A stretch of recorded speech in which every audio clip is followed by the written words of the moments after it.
Long before King David reigned, Israel cried out for a king to lead them, a human figure they could rally behind like the neighboring nations. Their desire wasn't born of trust in God, but of fear and insecurity. And so, God granted their request and chose Saul, son of Kish, from the small tribe of Benjamin. Saul's story begins with promise and hope, but ends as a stark warning of how unchecked pride and insecurity can lead to ruin. This is the tragic story of King Saul. Saul was a man who looked the part of a king. Tall, handsome, and commanding in appearance, he was anointed by the prophet Samuel in a quiet ceremony. This moment, a divine appointment, set Saul apart as Israel's first king. But while Saul's outward appearance impressed, his heart carried seeds of insecurity that would one day grow into devastating flaws. At first, Saul was reluctant to embrace this monumental role. In fact, when it was time to publicly declare him as king, he hid among the baggage, a sign of his humility or perhaps his fear. Yet the people celebrated him, shouting, "Long live the king!" Israel finally had their leader, and Saul began his reign with the favor of both God and man. Saul's early reign was marked by success. When the Ammonites threatened the Israelites, Saul led a united army to victory, delivering his people from their enemies. This decisive moment rallied the nation around their king, and for a time, it seemed Saul was the perfect choice. But Saul's victories also began to feed a dangerous pride. He started to rely on his own strength and the approval of the people rather than on God's guidance.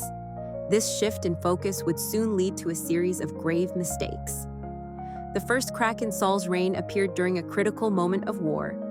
The Philistines, Israel's fierce enemies, gathered a massive army. Saul's troops, outnumbered and terrified, began to scatter. Desperate to rally his forces, Saul took matters into his own hands. He offered a sacrifice to God, something only Samuel, the prophet, was authorized to do. Just as Saul finished, Samuel arrived. "You have done foolishly," Samuel said. "You have not kept the command of the Lord. Your kingdom shall not continue." This was the moment when Saul's fate was sealed. Instead of repenting, Saul's pride blinded him to the gravity of his actions. He began to prioritize his image over obedience to God. Saul's downfall continued when God commanded him to destroy the Amalekites completely: men, women, children, and livestock. This was a judgment for their ancient sins against Israel.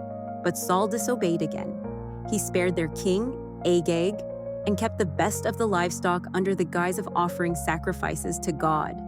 When Samuel rebuked him, Saul tried to justify his actions, claiming, "I obeyed the Lord, but the people kept the livestock to sacrifice to him." Samuel's response was piercing. To obey is better than sacrifice. In that moment, God rejected Saul as king, and Samuel mourned for him. Yet Saul's pride prevented him from truly repenting. Saul's insecurities spiraled out of control with the arrival of David. The young shepherd's victory over Goliath brought him fame and admiration.